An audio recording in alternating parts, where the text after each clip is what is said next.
also believe that the private sector, which employs 90% of our working population, must actively seek to become more regionally and globally competitive. And we in government will work with you to facilitate you realize this aspiration.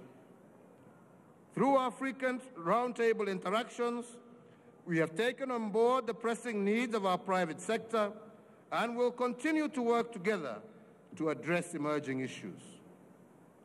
We have started the process of improving import and export logistics through port and rail, and we have reined in the once rampant businesses of illicit trade in counterfeits, and we have commenced the intergovernmental process necessary to streamline taxes and levies at county level. On your part, we expect our private sector to show greater commitment to upholding acceptable business codes of ethics, shun corruption, and pay your taxes as you should. At the regional level, Kenya is ambitious to be an attractive destination for all innovative and entrepreneurial East Africans. We also encourage Kenyans to invest and trade in other East African countries, which are our most important partners.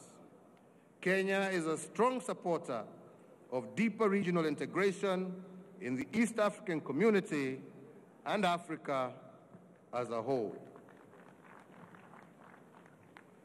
Fellow Kenyans, security is a key enabler for us to achieve the agenda that we have set out for ourselves. And it is for this reason that we have remained focused on steps to defeat the jihadist terrorists. We have disrupted many planned attacks by our enemies and have prosecuted and jailed their operatives. An even larger group of Kenyan citizens is standing up to prevent and reverse radicalization. Through our diplomacy and our military, as part of the African Union force, we will continue the support for the stabilization of Somalia. However, I wish to call upon all Kenyans to remain very vigilant. The enemy lives and walks amongst us, and it is every citizen's duty to protect our motherland. Do not be silent when you see them scheming to kidnap our youth for use as child soldiers, or when you see them planning to ambush and attack our homes, our villages, or our soldiers. We must unite and work together as the government and citizenry, hand in hand, to help those who can be helped to reform and to flush out those elements that remain determined to cause us harm. Fellow Kenyans, as we have done for decades, we will continue to support the peace-building and conflict resolution in South Sudan, and we remain encouraged by growing peace between Ethiopia and Eritrea, and for the dropping of international sanctions against Sudan. We will work with every one of these countries to strengthen the peace, to eliminate any havens of terrorists and extremists, and to replace bullets and grenades with trade and investment. 2 years ago, Kenya undertook to host the first ever global conference on harnessing the world's maritime resources in a sustainable manner. And last month, we successfully held the first ever Sustainable Blue Economy Conference, which was attended by some 17,000 registered participants from 183 countries out of the 206 countries in the world. Without doubt, this conference was a turning point for Kenya, for Africa, and for many other parts of the world, in that new investments in the blue economy will lead to enormous growth in Kenya's economy, create thousands of maritime-related jobs, and increase food and nutrition security, as well as enhance environmental sustainability. As a country, we will adopt the recommendations made at the conference and turn them into opportunities to advance Kenya's development. Fellow Kenyans, and for the sake of being repetitive, we will not realize our vision for a better Kenya for all Kenyans unless we as a people work together to conquer the monster of corruption. It is for this reason that we have deepened that war against corruption. As part of our anti-corruption strategy, we have signed bilateral mutual legal assistance agreements with a number of countries in the world, which is making the world a very small place for corruption kingpins. There is almost nowhere now left for them to hide ill-gotten wealth, and once we have proved that it is stolen money, the agreements that we have signed provide for the assets to be returned to the Kenyan people. In the same breath, we shall continue our cooperation with foreign investigative agencies to counter the dangers of transnational crimes, particularly drug and child trafficking. We shall not allow Kenya to be a base of operation for drug lords, and our resolve on this matter should not be tested. Kenya will push hard to lead in urging the multilateral financial and political system to take more action to stop corporations from illegally avoiding taxes, disregarding environmental responsibility, and acting with cruelty and contempt against citizens of countries in which they have invested.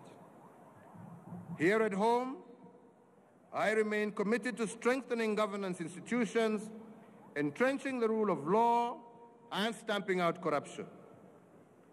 Through the efforts of our investigative agencies and the Office of the Director of Public Prosecutions, individuals who may have thought they were untouchable are now facing the full force of the law. Those individuals, I agree, deserve fair trials, but nothing more than that. I am calling once again for our judiciary to ensure that its procedures are not used to protect impunity. Kenyan spirits are dampened when we witness suspects released on ridiculously low bail terms, interference in legislative processes, and the use of the justice. All arms of government must work together to ensure our nation once and for all. To those engaged in fraud and abuse of office, I plead with you once again to listen to me keenly. You can run, but you will never hide. We will catch up with you and make you pay dearly for every coin stolen from Kenyans. And to you, the people of Kenya listening to my address today, please, as I have said, it is time for you to stop watching from the sidelines. It is time for all of us to become active participants in this war. It is time for you to say enough, be it to a policeman or a governor, a clerk, a cabinet secretary, a judge, or a politician. Nobody entrusted to hold public office has the right to demand a bribe from you or to squander what you have all earned hard from the sweat of your brow. I have shown you my unshakable resolve on this matter. Now I need all of you to join hands together with me to make this a reality. Report incidents of corruption to your local Directorate of Criminal Investigations. And if they do not listen, report to your nearest Ethics and Anti-Corruption Office. And if they don't listen, give the information to the media, to civil society, actors, to unmask these people. Please, fellow Kenyans, do not tire of doing the right thing. early January next year, I hope to attend a national anti-corruption conference organized by stakeholders from the private sector, religious leaders, and civil society. I am grateful that our brothers also in the opposition have agreed to join hands with us at that conference, where we can come out with one resolve to defeat this menace. I am hopeful that this conference will come up with a roadmap that we can all adapt to further this war in order to get rid of this cancer. While still on the matter of corruption, let me say that I am proud once again this year that we frustrated the criminal cartels that had laid siege to our education system in the years past. We have delivered yet another credible set of national examinations for our Class 8 and Form 4 students. To those who have completed Class 8, proceed to secondary school, remain committed to working hard, behave decently, love your country, and protect it from its enemies, and most importantly, embrace integrity. We are counting on you to take over from us and lead this country to the next stage of development. In our continued efforts to develop an education sector that empowers Kenyans to be engaged citizens and competitive entrepreneurs, my government is increasing investment in free and now compulsory primary and secondary education. We shall continue to improve the quality of teaching and the infrastructure of our learning institutions.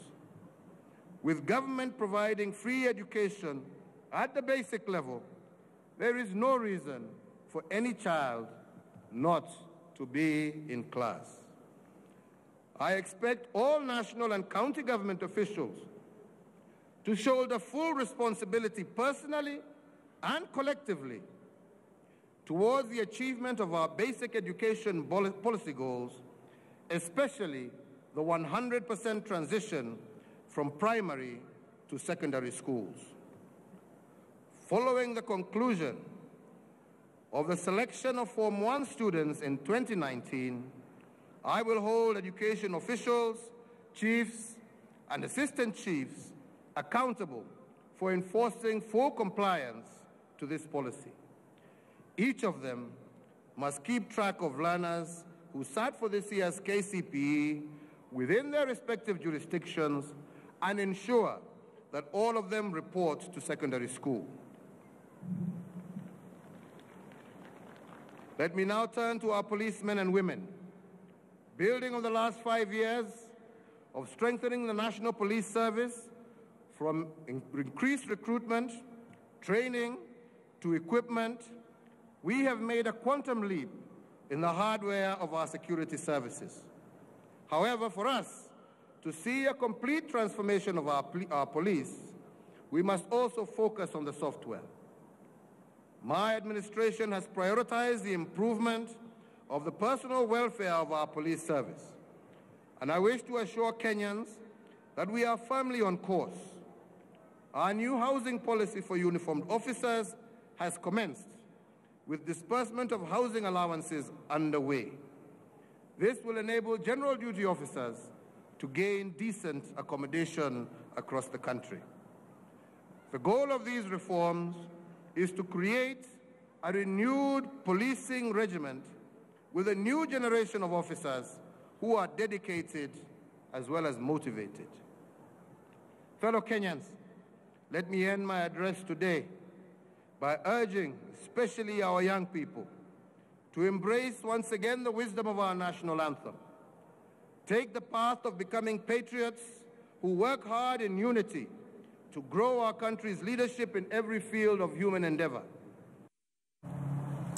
Na mtazamaji, hiyo ni hotuba yake Rais Uhuru Kenyatta katika sherehe za Jamhuri zilizoandaliwa katika uwanja wa taifa wa Nyayo hii leo. Hebu sasa tupate uhondo wa burudani zilizotawala sherehe hizo katika uwanja wa Nyayo, zikiongozwa na vikosi vya jeshi la taifa KDF.